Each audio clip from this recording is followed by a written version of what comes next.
রাজনগরের বিভিন্ন গ্রামে যথাযথ মর্যাদার সাথে পালিত হলো ঈদ উল ফিতর। রাজনগরের বিভিন্ন গ্রামে যথাযথ মর্যাদার সাথে বৃহস্পতিবার সকাল 8টায় পালিত হলো ঈদ উল ফিতর।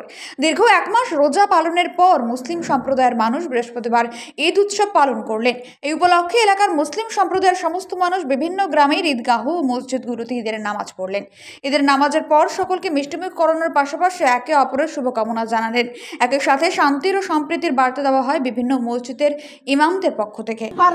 अपनी बीवी को भूखा रहकर भी अल्लाह के राह में खर्च कर सकते और अल्लाह का ये फरमान है, जो 1 रुपया सिद्ध दिल से अल्लाह की राह में खर्च करता है, अल्लाह ताला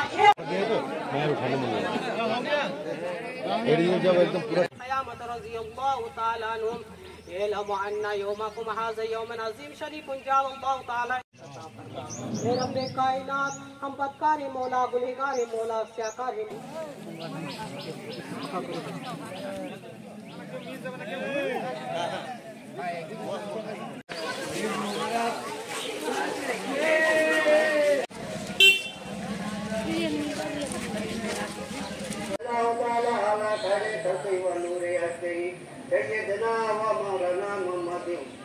की हसद शैतान के चालों करीब से बचाने।